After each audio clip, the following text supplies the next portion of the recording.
الشيطان الرجيم بسم الله الرحمن الرحيم قال ربنا إننا نخاف أن يفرط علينا أو أن يطغى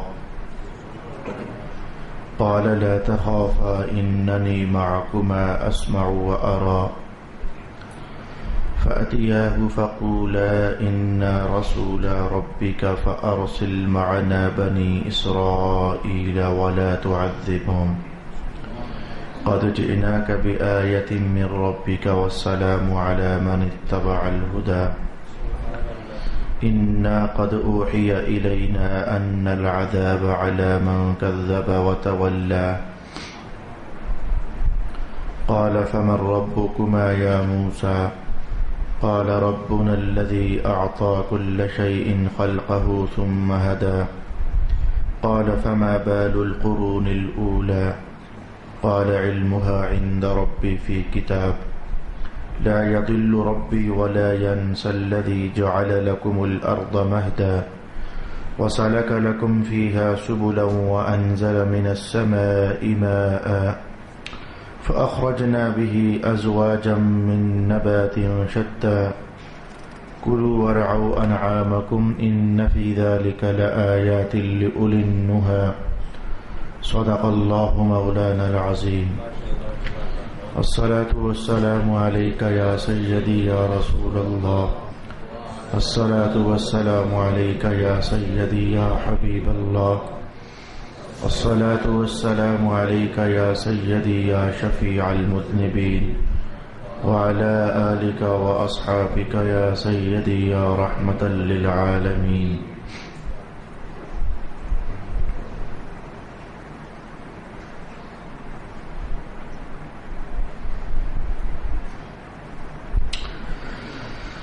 ان دونوں نے کہا اے ہمارے رب ہمیں خطرہ ہے کہ وہ ہم پر زیادتی کرے گا یا سرکشی کرے گا۔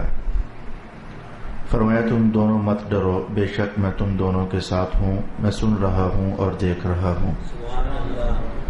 سو اس کے پاس جاؤ، پھر اس سے کہو کہ ہم تیرے رب کے رسول ہیں، تو ہمارے ساتھ بنی اسرائیل کو بھیج دے اور ان کو ایذا نہ دے، بے شک ہم تیرے رب کی طرف سے تیرے پاس نشانی لے کر آئے ہیں، اور اس پر سلام ہو جس نے ہدایت کی پیروی کی۔ بے شک ہماری طرف وحی کی گئی ہے کہ اسی پر عذاب ہوگا جس نے جھٹلایا اور پیٹھ پھیری۔ اس نے کہا پھر تم دونوں کا رب کون ہے اے موسیٰ؟ موسیٰ نے کہا ہمارا رب وہ ہے جس نے ہر چیز کو اس کی مخصوص ساخت عطا کی پھر ہدایت دی۔ فرعون نے کہا تو پہلی قوموں کا کیا حال ہوا؟ موسیٰ علیہ السلام نے کہا اس کا علم میرے رب کے پاس لوح محفوظ میں ہے، میرا رب نہ غلطی کرتا ہے نہ بھولتا ہے، جس نے تمہارے لیے زمین کو فرش بنایا اور تمہارے چلنے کے لیے زمین میں مختلف راستے بنائے اور آسمان سے پانی اتارا، پھر ہم نے اس سے مختلف نباتات کے جوڑے پیدا کیے، کھاؤ اور اپنے مویشیوں کو چراؤ، بے شک اس میں عقل والوں کے لیے ضرور نشانیاں ہیں۔ صدق اللہ مولانا العظیم۔ گزشتہ نشست میں گفتگو کا سلسلہ کچھ یہاں پہنچا تھا۔ رب کائنات نے ارشاد فرمایا کہ اے موسیٰ پیغمبر، ہم نے اس سے پہلے بھی آپ پر احسان فرمایا تھا۔ تو اس سے پہلے احسان ہوا تھا، اس کی مختلف شکلیں تھیں، مختلف رنگ تھے۔ واقعہ اگرچہ شروع سے لے کر آخر تک ایک ہی تھا، لیکن اس ایک واقعہ کے اندر بہت سارے احسانات تھے۔ مثلا ارشاد ہوا کیا تھا کہ ہم نے آپ کی اماں جان کو وحی کی کہ آپ اپنے بیٹے موسیٰ کو تابوت میں ڈالیں اور سمندر میں ڈال دیں، دریا میں، پھر ہم واپس آپ تک پہنچا دیں گے۔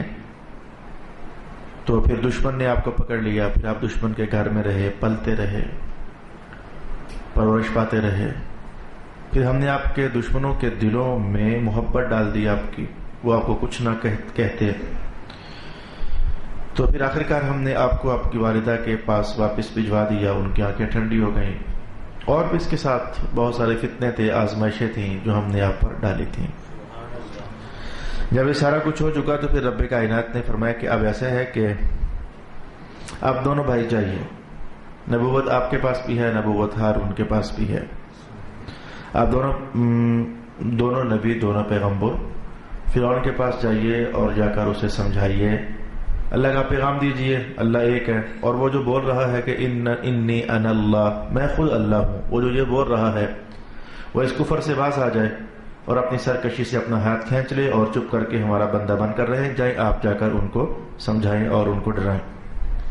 اس سے بہت پہلے اگر آپ چلے جائیں تو ایسا بھی ہوا، اسی سورہ طٰہٰ کے اندر ہی ہم نے یہ بات بھی دیکھی کہ رب کائنات نے حضرت موسیٰ علیہ السلام کو ایک معجزہ یہ عطا فرمایا تھا کہ آپ کی لاٹھی مبارک زمین پر ڈلتی تو بڑا سانپ بن جاتی، دوبارہ آپ پکڑتے تو پھر وہ لاٹھی بن جاتی۔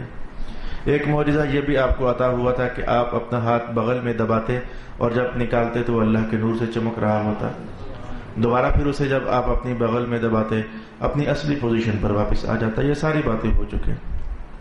رب کائنات نے جب یہ فرمایا تھا کہ آپ جاؤ اور دونوں بھائی جا کر فرعون کو ڈراؤ مجھ سے اور اسے تقوی کی تلقین کرو، تو اب حضرت موسیٰ علیہ السلام اور حضرت ہارون علیہ السلام دونوں اپنے خدا کے حضور یہ عرض کرنے لگے اننا نخاف، اے ہمارے رب ہمیں تو ڈر لگ رہا ہے۔ میں نے اس پر گفتگو روکی تھی کہ اتنے معجزات دے دیے گئے، اللہ کی طرف سے احسانات کا رش ہے، اللہ تعالیٰ عطاؤں پر عطاؤں کا بیان فرما رہا ہے، اللہ تعالیٰ یہ بتا رہا ہے ہم نے آپ کو دریاؤں میں ڈوبنے نہ دیا، ہم نے آپ کو فرعون کے گھر میں رکھا لیکن وہ آپ کا کچھ بگاڑ نہ سکا، ہماری مدد آپ کے ساتھ ہے۔ تو پھر جب اللہ رب العالمین نے یہ کہا کہ آپ جائیے فرعون کے پاس، تو اتنے مشاہدات ہو چکنے کے بعد حضرت موسیٰ علیہ السلام کا یہ کہنا کہ اے اللہ ڈر لگ رہا ہے، یہ ڈر کا معنی کیا ہوا؟ نبی تو ویسے بھی اللہ کے سوا کسی اور سے ڈرنے والا نہیں ہوتا، لیکن پھر خاص موقع پر یہاں آ کر کے کہنا کہ اننا نخاف، ہم دونوں کو ڈر لگ رہا ہے۔ اس ڈر سے مراد کیا ڈر ہوگا؟ یہ کیا تفسیر بنتی ہے اس جملے کی کہ نبی ہو کر کہیں کہ کافروں کے سامنے ہم جائیں گے، فرعون کافر ہے اس کے پاس ہم جائیں گے تو ہمیں ڈر لگ رہا ہے، ہمیں خوف لگ رہا ہے، اننا نخاف۔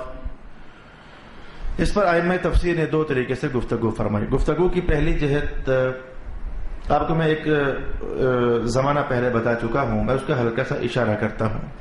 آپ کو یاد ہے کہ جب حضرت موسیٰ علیہ السلام نے اللہ تعالیٰ کے حکم سے اپنی لاٹھی زمین پر ڈالی تھی، وہ سانپ بن گیا تھا، تو وَلَّا مُدْبِرًا وَلَمْ يُعَقِّبْ، حضرت موسیٰ علیہ السلام اس سانپ کو دیکھ کر تو ایسا ہوا کہ پلٹ کر چل دیے اور مڑ کر بھی آپ نے نہ دیکھا، تو رب کائنات نے واپس بلا لیا۔ تو میں نے کہا کہ سانپ کو دیکھ کر ڈر جانا کا یہ ڈرنا تھا، یہ کیا تھا؟ تو وہاں میں نے آپ کو یہ ایک بات بتائی تھی کہ جو فطرت کے تقاضے انسانی طبیعت میں ہوتے ہیں، وہ بندہ بندگی کے اعلیٰ ترین مرتبے پر بھی فائز ہو جائے، وہ فطرت کے تقاضے اور وہ طبعی تقاضے وہ ختم نہیں ہوتے ہیں، طبعی تقاضے انسانوں میں رہتے ہیں۔ میں اس کی مثال آپ کے سامنے کہہ بھی چکا اور پھر آج میں کہہ دیتا ہوں۔ بچوں سے پیار کرنا، ادھر سید المرسلین ہے لیکن بچوں سے پیار کرنے والی فطرت ادھر تبدیل نہ ہوئی نا۔ نماز کی حالت میں بچے آپ کے اوپر آ کر امام حسن پاک، امام حسین پاک تشریف فرما ہو جائیں تو وہ جو محبت کا وفور ہوتا ہے تو آپ بچوں کو نہ ہٹائیں، کہیں بچے گر نہ جائیں، تو وہ طبیعت بندگی کا اعلیٰ معیار ہے، نماز ہے، سید المرسلین ہے، لیکن وہ طبیعت باقی رہی نا، بھوکا لگ جانا، تھکان کا ہو جانا وغیرہ وغیرہ، جو طبعی تقاضے ہوتے ہیں یہ تو آپ جانتے ہیں کہ ختم نہیں ہوتے ہیں۔ تو تفسیر کی ایک جہت یہ تھی، اور آج بھی تفسیر کی ایک جہت یہی بیان کی گئی کہ وہ سانپ کو دیکھ کر اگر موسیٰ علیہ السلام تشریف لے کر جا رہے تھے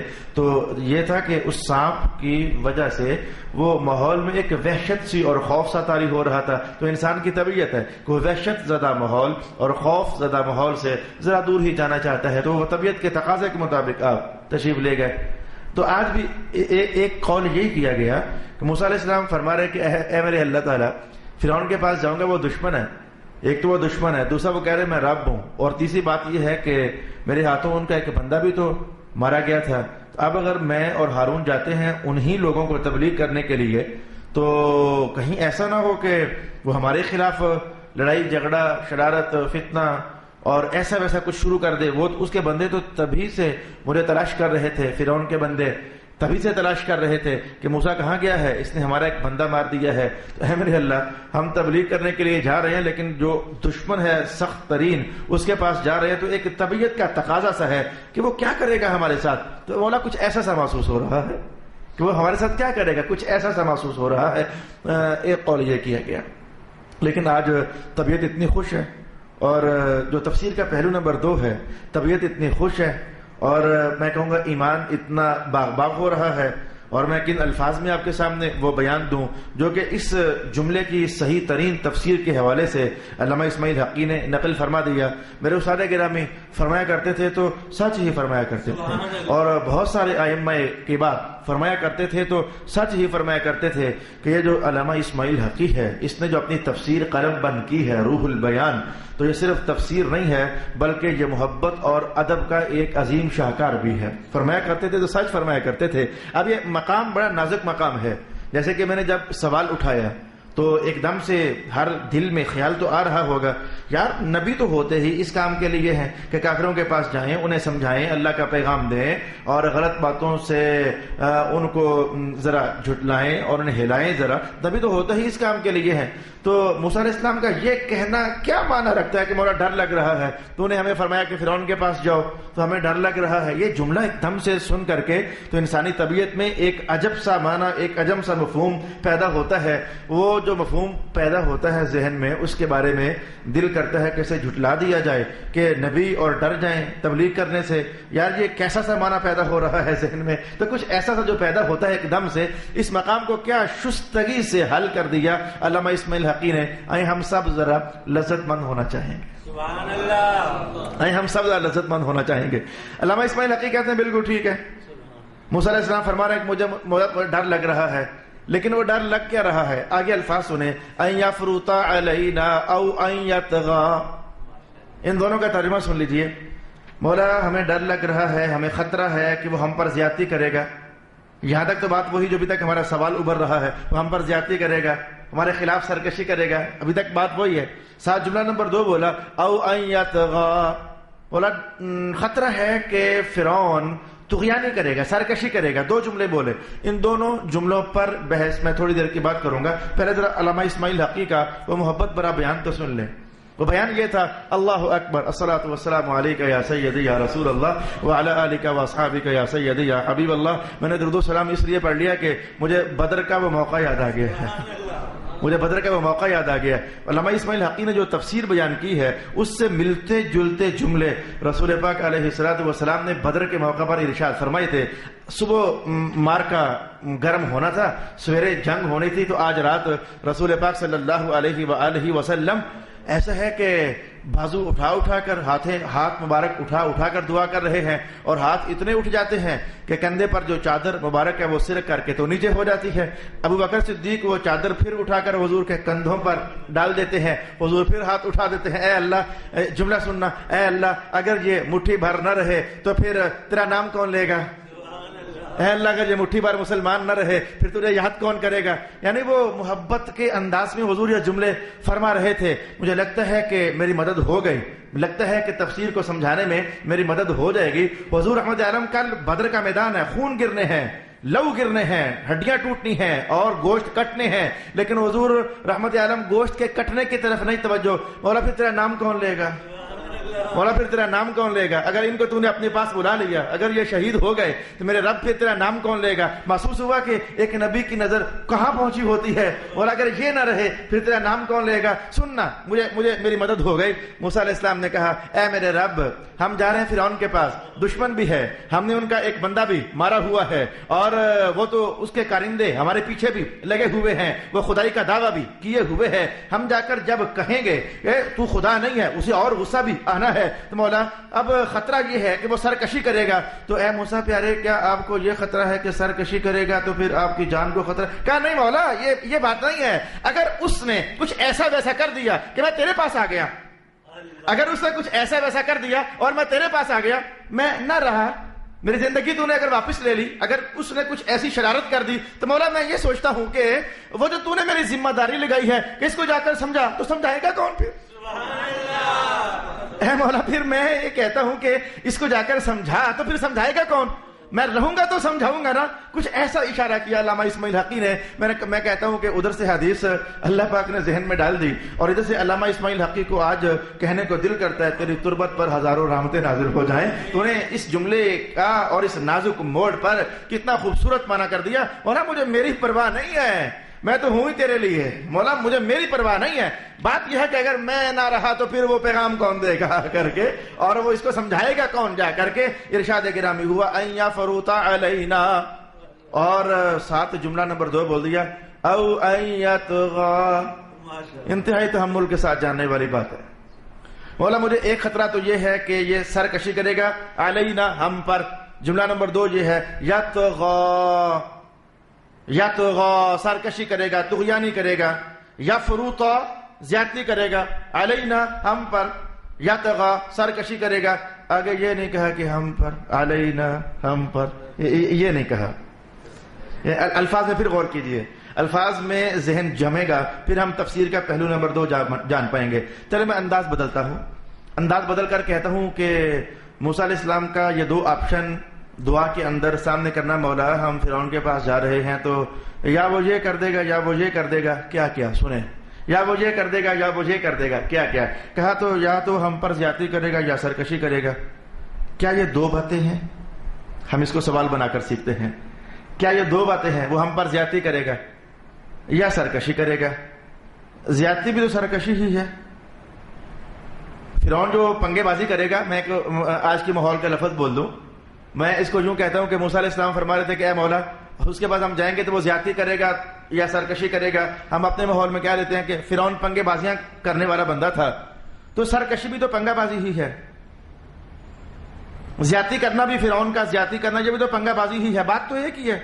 لیکن کہا نہیں مولا, بات یہ ہے کہ اگر ہم فرعون کے پاس جائیں گے تو وہ زیادتی کرے گا یا سرکشی کرے گا.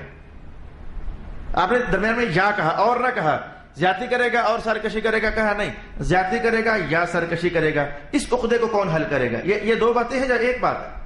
وہ ہم پر زیادتی کرے گا یا سرکشی کرے گا, کیا یہ 2 باتیں ہیں یا ایک بات ہے؟ اسماعیل حقی کہتے ہیں 2 باتیں ہیں. اسماعیل حقی کہتے ہیں 2 باتیں ہیں. اور ایک بات تو آپ نے سن لی, مولا وہ ہم پر زیادتی کرے گا. میں ابھی تک آپ کو سمجھایا, زیادتی کرتے کرتے زیادہ سے زیادہ یہ تھا کہ موسیٰ علیہ السلام کی جان اللہ کے پاس واپس چلے جاتی. زیادتی کرتے ہوئے زیادہ سے زیادہ نتیجہ یہ تھا کہ موسیٰ علیہ السلام کی جان اللہ کے پاس چلی جاتی. کہا او ان یطغى, مولا ایک تو ہمیں یہ خطرہ ہے کہ وہ زیادتی کرے گا تو پھر ہم نہ رہے تو اسے سمجھائے گا کون, اور دوسرا یہ ہے کہ مولا یہ طغیانی کرے گا. دوسرا خطرہ یہ ہے کہ مولا یہ سرکشی کرے گا. بس آج کے سبق میں یہی 1-2 مقام ہے جو ہماری توجہ مانگ رہے ہیں. اس کے بعد ہمارا سبق آسانی کے ساتھ آگے بڑھ جائے گا. تو پھر سمجھیے تاکہ اللہ کرے یہ مقام ہمارے لیے سمجھنا آسان ہو جائے. اے میرے رب, بات یہ ہے کہ وہ ہم پر زیادتی کرے گا, یہاں تک ہم نے سیکھ لیا. اور ساتھ ہی کہا یا پھر سرکشی کرے گا. سرکشی کے آگے یہ لفظ نہیں بولا ہم پر, یہ نہ کہا ہم پر سرکشی کرے گا, ہم پر یہ نہ کہا. میرے پھر اللہ کی طرف سے مدد ہو گئی. قرآن پاک کے الفاظ میرے ذہن میں آ گئے, میں وہ کہنا چاہوں گا, پھر انشاءاللہ العزیز یہ جملہ سیکھنا ہمارے لیے آسان ہو جائے گا. دھیان سے سنیے گا. رب کائنات نے کافروں کے بارے میں صحابہ کرام کو یہ حکم ارشاد کیا, لا تسبوا الذین یدعون من دون اللہ, وہ لوگ جو اللہ کے سوا کسی اور کی بندگی کرتے ہیں تو ان کو گالی نہ دینا. ابو لہب کو گالی نہیں دینی, سمجھانا ہے تبلیغ کرنے پر گالی نہیں دینی. ابو جہل کو گالی نہیں دینی, ان کافروں کو گالی نہیں دینی. مولا کیوں؟ جملہ سننا قرآن پاک کا, فیسب اللہ, تو ہوگا یہ کہ پھر وہ اللہ کو گالی دیں گے. جب تم ان کے خدا کو گالی دو گے وہ اللہ کو گالی دیں گے. تو محسوس ہوا کہ اللہ اس بات کا احساس انسانوں کے اندر ڈال رہا ہے کہ اللہ کو گالی نہیں پہنچنی چاہیے. اگر تم گالی دو گے ان کے خداؤں کو, انہیں غصہ آئے گا, وہ تمہارے رب کو گالی دیں گے. تو یہ قرآن نے عنوان اٹھایا تو ہے نا کہ اللہ کو گالی دلواؤ تم, ایسا نہیں ہونا چاہیے. کوئی اللہ کو برا کہے ایسا نہیں ہونا چاہیے. جملہ محفوظ ہوا, کوئی اللہ کو برا کہے ایسا نہیں ہونا چاہیے. حقی کہتے ہیں یطغى کا معنی یہ ہے, اے میرے رب تو نے ہمیں فرعون کے پاس بھیجا, ہم جا تو رہے ہیں پر 2 ڈر ہیں. ڈر نمبر 1 یہ ہے کہ ہمارے اوپر زیادتی کرے گا, چلو یہ ہم نے جان لیا, ہمارے اوپر زیادتی کرے گا. ڈر نمبر 1 یہ ہے, ہم نے جان لیا. ڈر نمبر 2 یہ ہے کہ وہ سرکشی کرے گا. معنی کیا ہوا؟ مولا وہ کہیں جب ہم جا کر یہ کہیں کہ تو اللہ نہیں, اللہ وہ ہے, جب ہم تیرا نام اس کے سامنے لیں, ہم کہیں کہ تو رب نہیں, اسے غصہ آ جائے, مولا وہ تیرے خلاف کچھ بولے نہ کہیں. ہمیں یہ ڈر لگ رہا ہے. او ان یطغا، وہ تیرے خلاف کچھ بولے نا، ہمیں ڈر لگ رہا ہے، ہمیں اچھا نہیں لگے گا مولا، تو مہربانی فرمانا کچھ وہ جو ہمارے دل میں یہ خیالات آ رہے ہیں کہ اگر ہم نے کہا تو رب نہیں رب وہ ہے، اسے غصہ آ گیا، وہ تیرے خلاف مولا کچھ کہے گا، ہمیں اچھا نہیں لگے گا. یہ دو باتیں ہیں جن کو قرآن حکیم نے کہا قال ربنا اننا نخاف. دونوں بھائی کہنے لگے پیغمبر اے ہمارے رب ہمیں خوف ہے، خطرہ ہے، ان یفرط علینا، وہ ہم پر زیادتی کرے گا، او ان یطغا، یا وہ سرکشی کرے گا، یعنی تیرے خلاف بولے گا. تو دونوں باتیں ہی مولا اچھی نہیں لگ رہی. اب رب کائنات نے جواب کیا دیا، قال، ارشاد گرامی ہوا، لا تخافا، دونوں بھائی ڈرو مت. یہ دو ڈر جو تمہیں لگ رہے ہیں ڈرو مت. حاصل کلام یہ ہے کچھ بھی نہیں ہوگا. لا تخافا اننی معکما، ڈرو مت میں تمہارے ساتھ ہوں. ڈرو مت تم دونوں، ڈرو مت میں تمہارے ساتھ ہوں. اے کاش کہ آج کا مسلمان سمجھ جائے کہ اس جملے کی طاقت کا حال کیا ہے کہ اللہ کہے میں تیرے ساتھ ہوں. ہم نہیں سمجھتے، یقین جان لیجئے نہیں سمجھتے، میں بھی نہیں سمجھتا، آپ بھی نہیں سمجھتے. صبر کرنے والے کے لیے رب کائنات نے کہا میں تیرے ساتھ ہوں، صبر کر میں تیرے ساتھ ہوں. ہمیں اس پر یقین نہیں، عملی طور پر ہمیں اس بات پر یقین نہیں. ہم سے جو کچھ ہو سکتا ہے ہم کر گزرنے کے لیے تیار ہو جاتے ہیں. ہم اس جملے کی طاقت کو سمجھ نہیں پاتے ہیں کہ اللہ نے کہا جو ہے صبر کر میں تیرے ساتھ ہوں. لیکن ہمارا حال یہ ہے اگر ہمیں کوئی ستائے تو جائے کہاں؟ کوئی ہمارے خلاف دو لفظ بولے تو جائے کہاں؟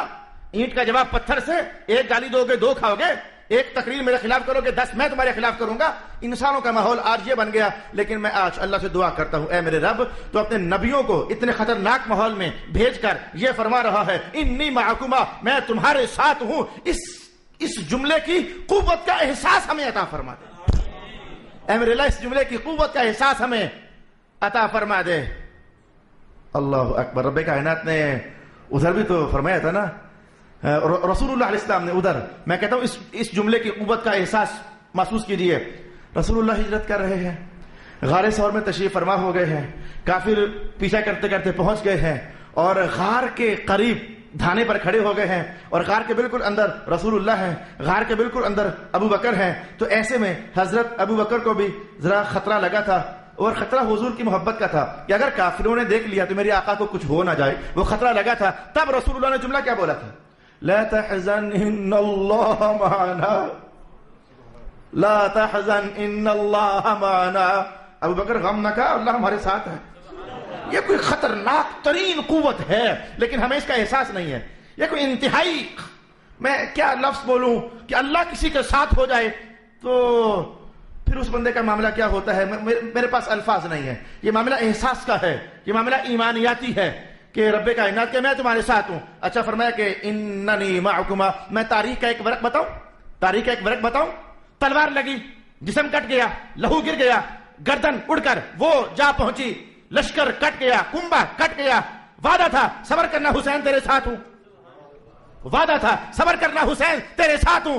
زمانہ گزر گیا اور آج تک یزید لعنت لعنت لعنت لعنت ہو رہی ہے اور حسینیت کے لیے اللہم صلی علی محمد وعلی آل محمد ہو رہی ہے. یہ اللہ ساتھ ہے. کوئی بات سمجھ آئی؟ اللہ علامہ صاحب پھر وہ اللہ ساتھ تھا تو گردن کیوں کٹ گئی؟ یہ جملہ رسول اللہ علیہ السلام نے کیا فرمایا جانتے ہو؟ جب شہید کی گردن کٹتی ہے تو کتنا درد ہوتا ہے. حضور نہیں جانتے. فرمایا بس اتنا کو جتنا کو چیونٹی کاٹے تو اللہ ساتھ ہو، جان بھی کٹ جائے. مولا کہتے ہیں میں ساتھ ہوں، درد ہونے ہی نہیں دوں گا. اننی معکما، درد ہونے ہی نہیں دوں گا. اچھا ہم واپس اپنے سبق کی طرف بڑھتے ہیں. رب کائنات نے ارشاد کیا قال لا تخافا اننی معکما اسمع و ارا. غم نہ کرو، خوف نہ کھاؤ، آپ دونوں بھائی جاؤ، ہم تمہارے ساتھ ہیں. اسمع، میں سن رہا ہوں، و ارا، اور میں دیکھ بھی رہا ہوں. میں سن بھی رہا ہوں، میں دیکھ بھی رہا ہوں. علم العقائد کی کچھ باریک ابحاث ہیں، ہلکا سا اشارہ کرتا ہوں. عقیدہ آپ کا پہلے سے مضبوط ہے، ہلکا سا اشارہ کرتا ہوں، اس کے بعد ہم آگے بڑھ جائیں گے. آج میں آنے والے کل کو نہیں دیکھ سک رہا. کل آپ لوگ کیا باتیں کرو گے میں نہیں سن سک رہا.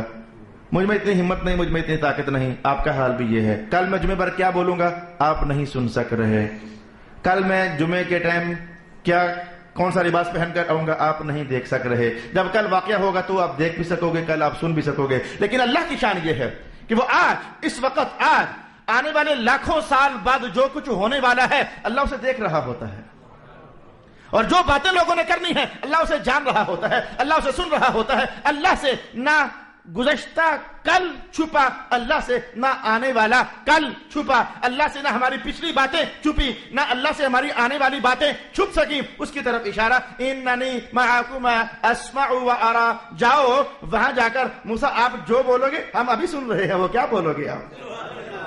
وہ ارا ہم دیکھ رہے ہیں، سن رہے ہیں، اور وہ آپ کو کیا جواب دے گا ہمیں وہ بھی پتا ہے، جائیں، ہم نے کہہ دیا نا آپ کے ساتھ ہیں، جو وہ بولے گا ہم اسے بھی سن رہے ہیں، جو آپ بولو گے ہم اسے بھی سن رہے ہیں، جو وہ جواب دے گا ہم اسے بھی سن رہے ہیں، پھر جو آپ تبلیغ فرماؤ گے ہم اسے بھی سن رہے ہیں۔ اننی معکما اسمع و ارا، اس معیت پر میں ایک روایت کے الفاظ بلکہ میں آپ کو انجیل کا ایک بیان سنانا چاہوں گا۔ اس معیت پر، یہ اللہ ساتھ ہے، یہ صرف اسلام کا عنوان نہیں ہے بلکہ یہ عیسائیت کا بھی عنوان ہے، یہ مذہب یہودیت میں بھی تھا، بلکہ تمام ادیان کے اندر یہ عنوان رہا کہ اللہ کچھ معاملات ہیں جن کے سلسلے میں فرماتا ہے میں تمہارے ساتھ ہوں۔ ذرا سننا چاہیں گے؟ اس وقت میرے پاس حضرت ابو المعین کا بیان ہے۔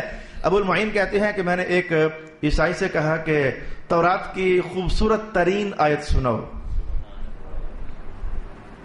ایو آیت من الانجیل، ایو آیت من الانجیل احسن الآیات، انجیل کی سب سے خوبصورت آیت میں چاہتا ہوں ذرا مجھے سناؤ۔ اس عیسائی نے کہا کہ اس وقت میرے ذہن میں یہ آئی ہے، اس وقت میرے ذہن میں انجیل کی یہ آیت احسن الآیات ہے۔ کون سی آیت؟ کہ اللہ تعالیٰ نے ارشاد فرمایا ہے مجھ سے مانگو تو میں ہی دوں گا، پھر میرا شکر کرو تو میں ہی نعمت میں اضافہ کروں گا، میری طرف اگر متوجہ ہو جاؤ گے تو میں بھی تمہاری طرف متوجہ ہو جاؤں گا، میرے قریب ہو جاؤ گے تو میں بھی تمہارے قریب ہو جاؤں گا، دنیا میں اگر تم میری مانو گے تو آخرت میں میں بھی تمہاری مانوں گا۔ یہ 5 جملوں پر مشتمل وہ کہنے لگے یہ مجھے انجیل کی سب سے احسن آیت محسوس ہوتی ہے۔ ارشاد گرامی ہوا اننی معکما اسمع و ارا، میں تمہارے ساتھ ہوں، آپ دونوں بھائی جاؤ تو میں سنوں گا بھی اور دیکھوں گا بھی، سن بھی رہا ہوں دیکھ بھی رہا ہوں۔ فأتیہ، اب نصاب دیا کہ جا کر بات کیا کرنی ہے فرعون سے۔ موسیٰ پیارے جائیے اور جا کر بات کیا کرنی ہے، کہ فأتیہ، فرعون کے پاس جائیے۔ اب سبق ذرا آسان شروع ہو گیا۔ فقول، تو دونوں بھائی جا کر اسے کہیے ان رسول ربک، اے فرعون ہم تیرے رب کے بھیجے ہوئے رسول ہیں۔ فارسل معنا بنی اسرائیل، دوسری بات یہ ہے کہ بنی اسرائیل پر زمانے گزرے تو ظلم و ستم کر رہا ہے، جتنے بھی ہیوی کام ہوتے سارے بنی اسرائیل سے کروائے جاتے، تو اللہ کا حکم یہ ہے کہ انہیں ہمارے ساتھ بھیج دے، انہیں آزاد کر دے۔ ولا تعذبہم، آج کے بعد ان سے ہیوی کام نہیں کروانے، بس اپنے چنگل سے انہیں آزاد کر دے۔ قد جئناک بآیۃ من ربک، ہم تیرے پاس آئے ہیں تیرے رب کی نشانی لے کر، یعنی وہ عصا کی طرف اشارہ کیا اور ہاتھ کا اشارہ کیا۔ والسلام علی من اتبع الہدی، اور اللہ کی طرف سے سلامتی اس بندے پر ہے جو کہ ہدایت کی تابعداری کرتا ہے۔ انا قد اوحی الینا، ہماری طرف وحی کی گئی ہے، ان العذاب علی من کذب وتولی، کہ اللہ کا عذاب اس پر ہوتا ہے جو جھٹلاتا ہے اور پیٹ پھیر کر کے چلا جاتا ہے۔ اچھا، اب وہ اللہ کے وعدے کی سچائی کا وقت آن پہنچا۔ موسیٰ علیہ السلام نے کیا کہا تھا؟ تفسیر بیان کرتے ہوئے میں نے کہا نا، اے میرے مولا وہ ہم پر زیادتی کرے گا، بات ہی نہیں سنے گا، توجہ نہیں کرے گا، الٹا بندے ہمارے پیچھے لگا دے گا اور وہ تو ہماری جان لینے کے پیچھے پڑ جائے گا، ہمیں یہ خوف سا محسوس ہو رہا ہے۔ رب کائنات نے کہا آپ ڈریے مت، ایسا نہیں ہوگا، وہ وعدہ پورا آ گیا، وہ وعدہ سچا ہو گیا۔ جب فرعون کے دربار میں موسیٰ علیہ السلام گئے اور جا کر کہا ہم دونوں اللہ کے رسول ہیں، بنی اسرائیل کو ہمارے ساتھ بھیج دے، ان کو عذاب میں مبتلا مت کر، ہم پر وحی کی گئی ہے، ہمارے پاس اللہ کی نشانی ہے، ہمارے پاس معجزہ ہے۔ جب یہ ساری باتیں کہیں تو موسیٰ علیہ السلام کو جو خیال ادھر گزر رہا تھا کہ وہ آگے سرکشی کرے گا، طغیانی کرے گا، بات نہیں سنے گا، بندے پیچھے لگا دے گا، جو اس طرح کا خوف لگ رہا تھا، تو رب کائنات نے کہا تھا جائیں ہم آپ کے ساتھ ہیں۔ اللہ نے جو کہا ہم تمہارے ساتھ ہیں، اللہ کے ساتھ ہونے کا ذرا منظر دیکھیے گا۔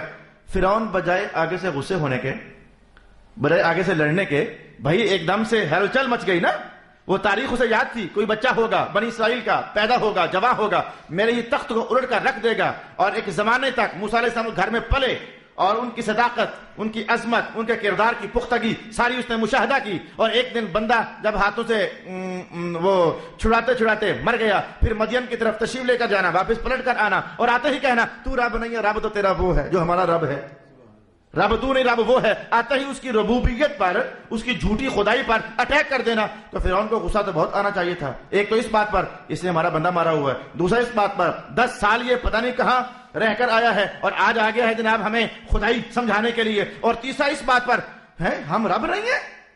ایک زمانہ ہو گیا لوگ ہمیں رب مان رہے ہیں، ہم رب نہیں ہیں. ان ساری باتوں کا اسے غصہ آنا چاہیے تھا، لیکن مولا کائنات نے کہا موسیٰ جائیے، ہم تمہارے ساتھ ہیں، ڈرنا مت. جو ڈر آپ کو ہے، خوف آپ کو ہے، ڈرنا خوف مت کرنا، ہم آپ کے ساتھ ہیں. ایسا کچھ بھی نہیں ہوگا جیسا آپ سوچ رہے ہو. تو پھر کیا ہوا سنیے. قال، فرعون نے جب یہ ساری داستان سنی تو کہنے لگا فمن ربکما یا موسیٰ، ہے موسیٰ آپ نے جو یہ کہا کہ میں رب نہیں ہوں، رب وہ ہے، ذرا بتا تو صحیح وہ رب ہے کون. تحمل مزاجی سے، بردباری سے، صبر سے، اور کہہ رہا ہے کہ بتاؤ پھر اگر میں رب نہیں ہوں تو پھر رب کون ہے. موسیٰ علیہ السلام کو مل گیا موقع بات کو کھول کر کرنے کا. وہ جو ایک ڈر سا تھا تھوڑی دیر پہلے، وہ تو کب کا غائب ہو چکا. اللہ نے وعدہ دیا تھا، اب اس کا عملی مشاہدہ تھا. وہ ڈر تو کب کا غائب ہو چکا تھا، عملی مشاہدہ تھا. جب اس نے کہا نا کہ اچھا پھر بتائیں کہ اگر میں رب نہیں ہوں تو پھر رب کون ہے، من ربکما، تم دونوں کا رب کون ہے. موسیٰ علیہ السلام نے کہا اللہ اکبر اللہ اکبر. موسیٰ علیہ السلام نے جملہ بولا، کیا بولا؟ میں آپ کے ذہن کو تھوڑا سا ایک تاریخی پس منظر کی طرف لے جاؤں. ایک بار ایسی کہانی ابراہیم علیہ السلام اور نمرود کے درمیان بھی چھڑی تھی. اگر آپ کے ذہن نے قبول کیا، تیسرا سپارہ ہے. ابراہیم علیہ السلام نے کہا رب وہ ہے، اس نے کہا نہیں رب میں ہوں. آپس میں مناظرہ ہو گیا. ابراہیم علیہ السلام نے کہا کہ رب وہ ہے جو زندگی دیتا ہے اور جو موت دیتا ہے. نمرود نے 2 قیدیوں کو بلا لیا، ایک کا فیصلہ کل سزائے موت کا ہونے والا تھا اور ایک کو چھوڑ دیا جانے والا تھا. جس کا سزائے موت کا فیصلہ کر چکا تھا اسے اس نے چھوڑ دیا، کہا زندگی میں نے بھی دے دی. اور جس کو کل اس نے چھوڑنا تھا اس نے کہا قتل کر دو اسے، قتل کر دیا گیا، کہا موت میں نے بھی دے دی. ابراہیم علیہ السلام نے کہا زندگی وہ دیتا ہے، موت وہ دیتا ہے. نالائق تھا، سمجھ نہ سکا کہ زندگی دینے اور موت دینے کا معنی کیا ہے. جو اس بیچارے کو سمجھ آیا اس نے کر کے دکھا دیا. ابراہیم علیہ السلام سمجھ گیا کہ نالائق ہے. میں کسی اور سینس میں بات کر رہا ہوں یا کسی اور سینس میں بات کر رہا ہے، اس موٹے دماغ کو کوئی ذرا سادی سی دلیل دینی چاہیے. تو کہا میرا رب وہ ہے جو سورج کو مشرق سے نکالتا ہے. جملہ محفوظ کیجیے گا. میرا رب وہ ہے جو سورج کو مشرق سے نکالتا ہے، مغرب میں غروب کر دیتا ہے. اگر تو بھی رب ہے تو اس کا الٹ کر کے دکھا دے. کھوپڑی ٹھکانے آ گئی اس کی. اوہو یہ تو نہیں ہو سکتا، کھوپڑی ٹھکانے آ گئی، یہ تو نہیں ہو سکتا. بس میں نے کچھ آپ کو اتنا ہی یاد کرانا تھا. پچھلی ساری داستان نہیں سنانی تھی، کچھ آپ کو اتنا یاد کرانا تھا تاکہ آج کا پڑھا جانے والا جملہ اللہ کرے آپ کو سمجھ آ جائے. تو فرعون نے کہا کون سا رب ہے آپ کا؟ موسیٰ علیہ السلام نے جواب کیا دیا؟ کہا ربنا الذی، ہمارا رب تو وہ ہے اعطى كل شيء خلقه، جس نے ہر شے کو خلقت عطا کی، بنایا، پیدا کیا. ثم هدى، جملہ یہ ہے ثم هدى، جملہ وہ بھی تھا جس نے ہر شے کو پیدا کیا. یہ بھی اٹیک تھا. رب تو پیدا کرنے والا ہوتا، تو نہیں آیا تھا کیا پیدا کیا. اٹیک تھا اس کی ربوبیت پر، اٹیک تھا، حملہ تھا کہ رب تو وہ ہوتا ہے جو پیدا کرنے والا ہوتا ہے. تو میرا رب وہ ہے جس نے سب کچھ پیدا کر دیا. یہ پہلا اٹیک تھا. ظاہر ہے کہ فرعون نے آج تک کچھ بھی پیدا نہیں کیا تھا. عقل اس کی ہلچل میں آئی اور سادی جملہ بولا ثم هدى. صرف پیدا ہی تو نہ کیا بلکہ پیدا کرنے کے بعد اس نے ہدایت بھی دے دی. پیدا کرنے کے بعد اس نے ہدایت بھی دے دی. وہ اللہ کا کرنا ایسا ہوا، آج میں مطالعہ کر کے فارغ ہوا تو اس جملے کی عملی تصویر میرے گھر میں اور ہر گھر میں جہاں بچے ہیں وہاں. وہ میری چھوٹی بیٹی 13 مہینے کی، تو بادام کا ڈبہ کہیں پڑا ہوا تھا تو وہ بار بار ہاتھ کے اشارے سے وہ اپنی ماں سے کہہ رہی تھی کہ بس، وہ کہہ رہی تھی کیا کہنا تھا اس نے، ہاتھ کا اشارہ تو پکڑ کر بادام دیا تو وہ چپ ہو گئی. اب اس کی ماں کہنے لگی کہ دیکھو اس کو یہ عقل کس نے دی؟ میں نے فوراً کہا ثم هدى، اللہ نے دی. یہی تو میرا عنوان تھا. ثم هدى، پیدا کر کے چھوڑ نہیں دیا. پیدا کرنے کے بعد اس نے ہر مخلوق کو، اس مخلوق نے زندگی کیسے گزارنی ہے اس کی ہدایت بھی اللہ رب العالمین نے عطا فرما دی. میں کہتا ہوں کہ آپ دیکھ لو، مرغی کا بچہ انڈے سے نکلنے کے بعد فوراً ٹھک ٹھک ٹھک ٹھک ٹھک ٹھک، یہ اسے کس نے بتایا کہ زمین میں چونچ مارنی ہے؟ رب نے کہا ہم نے بتایا. ثم هدى، بکری کا بچہ ٹھک ٹھک ٹھک نہیں کرتا، وہ گھاس کے تن کے کاٹ کاٹ کر وہ چرنے کی جو کیفیت ہے وہ کرتا ہے. ایک ٹھک ٹھک کرے، ایک چرے، یہ ہدایت کس نے دی؟ رب نے کہا ہم نے عطا فرما دی۔ میں کہوں گا کہ بطخ کا بچہ چھوٹا سا ہو، ابھی آج ہی انڈے سے نکلے، شاید مرغی کے بچے، برغیوں کے، یہ بکریوں کے بچے پانیوں پر تیرتے نہیں ہیں، پر وہ بطخ کا بچہ چھوٹا سا وہ پانی پر بیٹھے فوراً اور تیرنے لگ جائے، مولا بچہ وہ بھی ہے، بچہ وہ بھی ہے، وہ چر رہا ہے، یہ دانا چگ رہا ہے، یہ تیر رہا ہے، یہ ماجرا کیا ہے؟ کہا ہم نے انہیں بنایا، ہم نے ہدایت بھی عطا فرمائی۔ ثم ہدیٰ، ہم ہی نے انہیں بنایا، ہم ہی نے اسے ہدایت عطا فرما دی۔ یہ مرغی کو کبھی مغالطہ نہیں پڑا کہ مجھے شکار کر کے کھانا ہے، ہرگز نہیں، وہ ہمیشہ دانے کی طرف جاتی ہے۔ باز اور شکرا اور گدے، انہیں پتا ہے کہ ہم نے شکار کر کے کھانا ہے۔ جس کی طبیعت میں اللہ نے کہا شکار کر کے، وہ ہمیشہ شکار کرتا ہے، اور جس کی طبیعت میں دانا، وہ ہمیشہ دانے کی طرف لپکتا ہے، جس کی طبیعت میں چارہ، وہ چرنے کی طرف لپکتا ہے۔ مولا یہ سارا ماجرا چھوٹے چھوٹے ہیں، ان کو عقل کس نے دے دی؟ انسان کا بچہ وہ اپنے ماں کے سینے کی طرف دوڑتا ہے۔ مولا راز کہاں بنایا جو ہم نے ہے، ہدایت بھی ہم نے عطا فرمائی۔ یہ اٹیک نمبر 2 تھا موسیٰ علیہ السلام کا۔ جملہ آپ سمجھ گیا، چیونٹی چھوٹی سی، ہمیں لگتا ہے کہ اس کا دماغ ہی نہیں ہوگا، پر ہے چیونٹی چھوٹی سی، لگتا ہے اس کی عقل ہی نہیں ہوگی، لیکن ہے۔ وہ بڑے بڑے دانے گرمیوں میں اٹھا کر کے اپنے بل میں لے کر گھس جاتی ہے تاکہ سردیوں کا موسم صحیح گزر جائے۔ اس کی اگلی خطرناک کہانی بتاؤں۔ برسات کے موسم میں چیونٹی گندم کے دانوں کو ٹکڑے کر دیتی ہے، 2 حصوں میں بانٹ دیتی ہے۔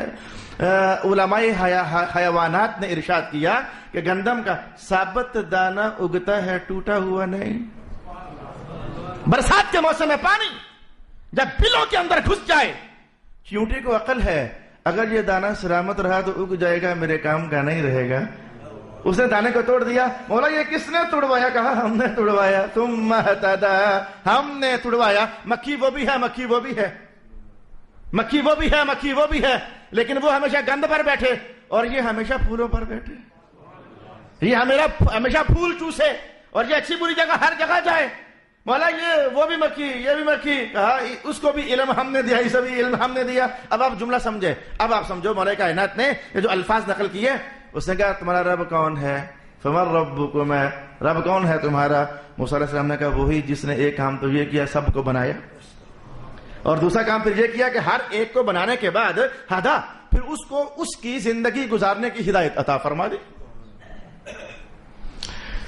فرعون تھا بڑا چالاک، ہوشیار، عیار، مکار، تبھی تو وہ پوری قوم کو یہ باور کروانے میں ابھی تک کامیاب ہو چکا تھا کہ میں رب ہوں۔ کسی کو اپنا کچھ منوا لینا کوئی چھوٹی بات ہوتی ہے؟ پوری قوم سے ابھی تک وہ یہ منوا چکا تھا میں رب ہوں، قوم مان رہی تھی میں رب ہوں۔ اتنا عیار تھا، اتنا مکار تھا۔ اس نے کہا یہ تو کام خراب ہو گیا، دربار بھرا ہوا ہے۔ موسیٰ علیہ السلام سے میں نے پوچھا ہے رب کون سا ہے، تو میں بھی کہتا رہا ہوں کہ میں رب ہوں، لیکن جو رب کی ڈیفینیشن موسیٰ نے کہی ہے وہ تو مجھ پر سچی نہیں آتی، تو قوم کہیں یہی نہ سمجھ لے اچھا رب اگر وہ ہوتا ہے جو پیدا کرنے والا ہوتا ہے، وہ فرعون وہ تو نے آج تک کیا بنایا ہے، وہ یہ کہیں کام خراب نہ ہو جائے، محسوس کر گیا۔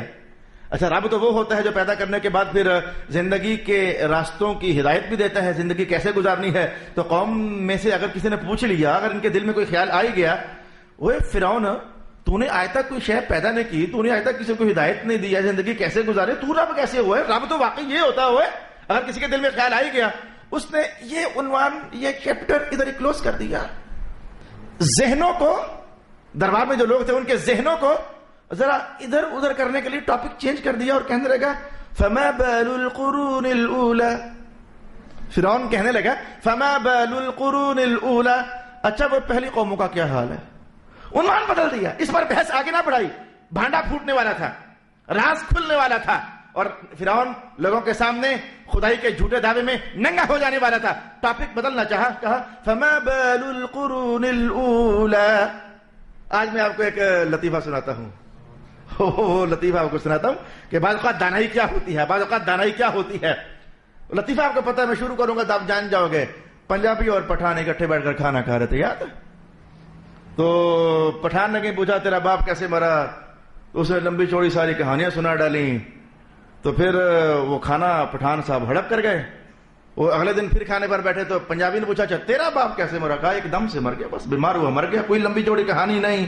وہ تو چھوڑ، جو عنوان چل رہا ہے اس پر بات کر، لمبی چوڑی کہانی نہیں. بعض کا دانائی ہوتی ہے کہ مختصر بات کرنا، وغیرہ نقصان ہو جاتا ہے. وہ بندہ جو بات گھما کر دماغ کو ادھر ادھر کرنا چاہتا ہے نا، دانا بندہ فوراً اسے پک کرتا ہے، وہ چھوڑے، اسے رہنے دے، وہ مرنے والا تھا، مر گیا، چھوڑ، تو کھانا کھاتے ہیں، چپ کر کے وہ بات رہنے دے. اچھا، فرعون نے عنوان بدلنا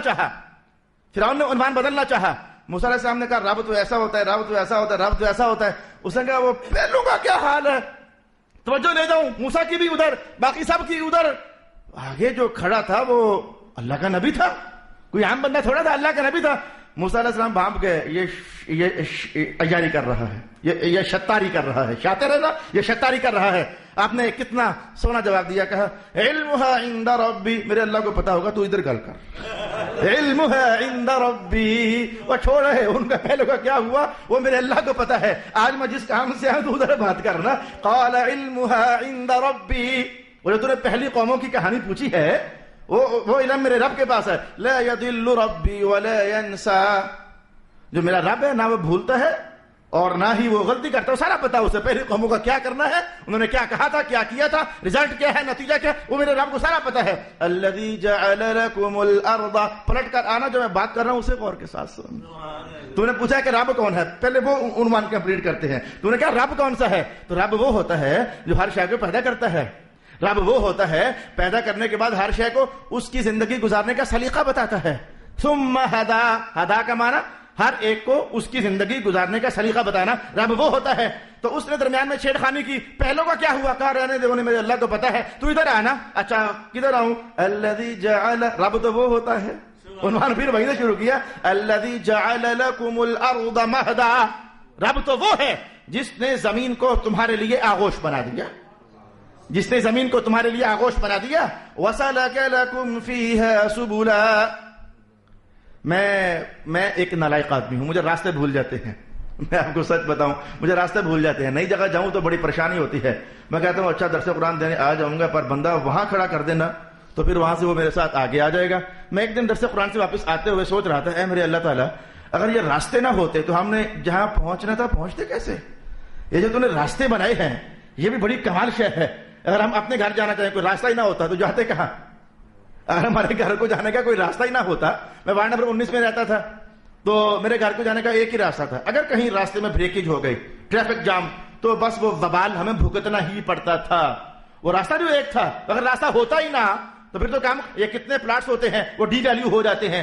وہ کیوں جی، وہ راہ نہیں ہے جی، پھر وہ منتے ہیں ترلے، ہو یار ایسا کر، تو ادھر سے مجھ سے تھوڑی کوئی زمین لے لے، راہ چھوڑ دے. تو یہ راہ کا ہونا، یہ راستے کا ہونا، یہ بہت کمال نعمت ہے اللہ رب العالمین کی. اب سمجھیں، مولا کائنات نے کہا کہ موسیٰ پیارے بتاؤ ذرا اسے، رب وہ ہے جس نے زمین کو تمہارے لیے آغوش بنا دیا. وَسَلَكَ لَكُمْ فِيهَا سُبُلًا، اور پھر اس زمین میں تمہارے لیے راستے پیدا کر دیے. اگر راستے نہ ہوتے تم جاتے کہاں، کدھر پہنچتے؟ نہ اپنے گھر جا سکتے، نہ کسی اور کے گھر، راستہ جو نہیں ہے، نہ اپنے گھر جا سکتے نہ کسی اور کے گھر جا سکتے، راستہ جو نہیں ہے. وَأَنزَلَ مِنَ السَّمَاءِ مَاءً، اور رب تو وہ ہے جو آسمانوں سے پانی برساتا ہے، دلیل پر دلیل، حملے پر حملہ، زور پر زور، علم پر علم، آگاہی پر آگاہی.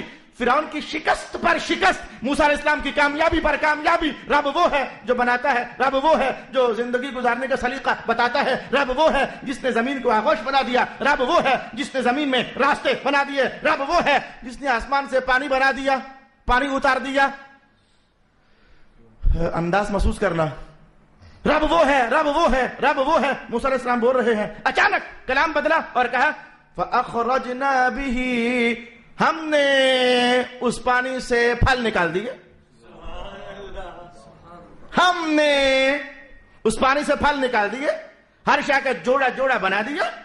آپ سمجھے نہیں، کلام یوں چل رہا تھا تو پھر آگے یوں ہی چلنا چاہیے تھا. رب وہ ہے جس نے سب کچھ بنایا، رب وہ ہے جس نے زندگی کا سلیقہ بتایا، رب وہ ہے جس نے زمین کو آغوش بنایا، رب وہ ہے جس نے راستے بنائے، رب وہ ہے جس نے آسمان سے پانی برسایا.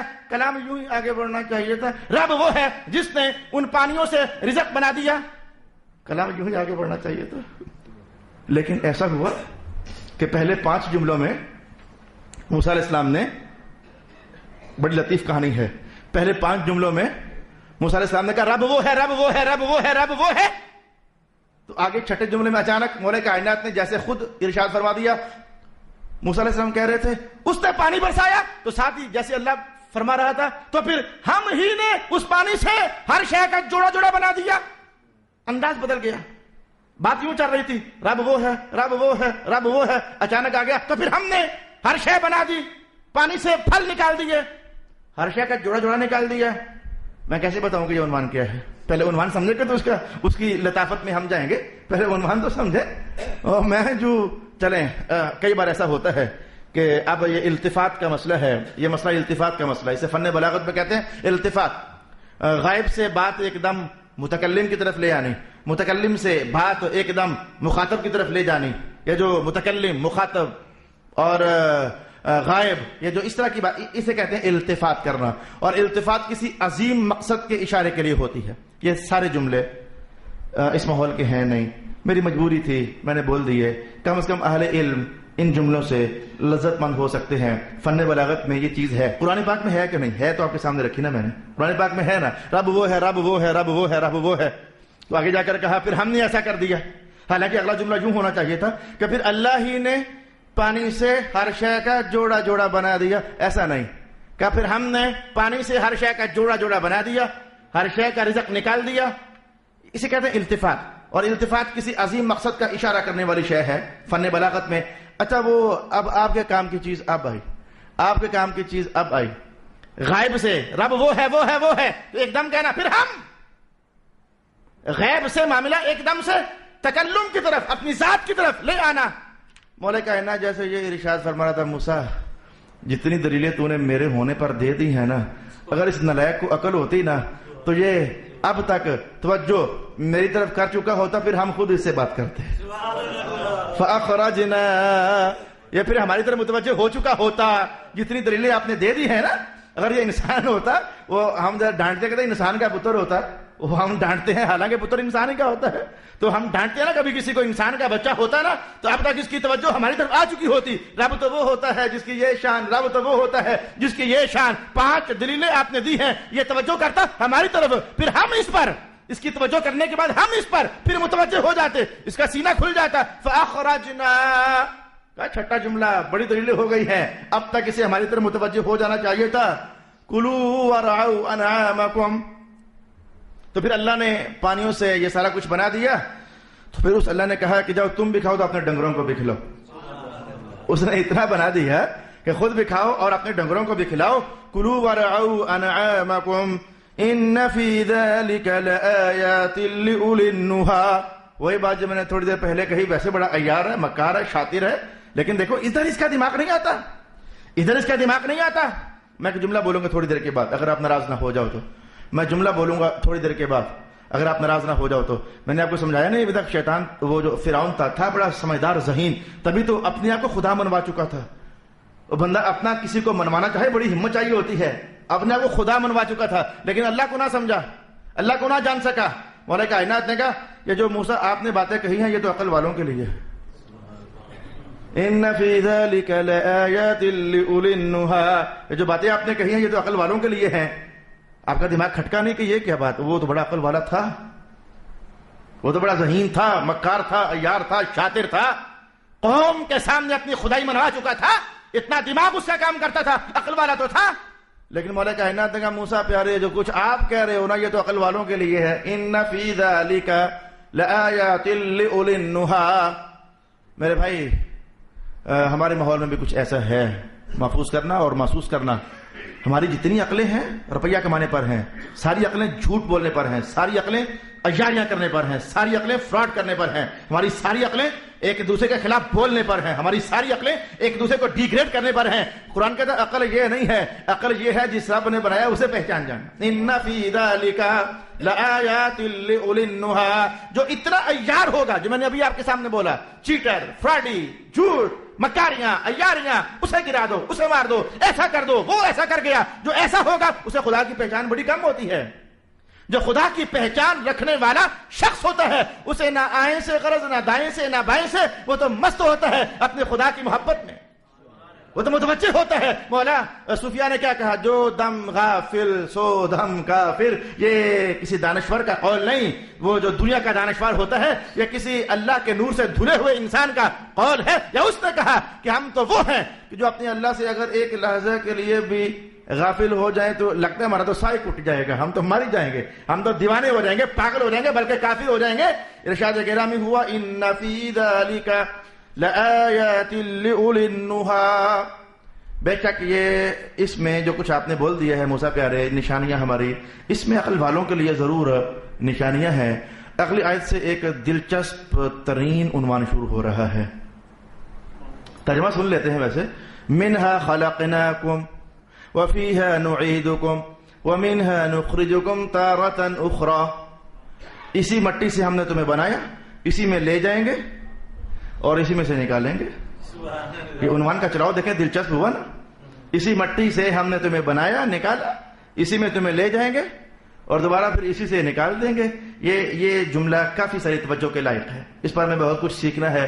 اس جملے پر کچھ مذہب کے مسائل بھی ہیں. انشاءاللہ العزیز اگلی نشست میں ہم سیکھنے کا اہتمام کریں گے. صدق اللہ العظیم.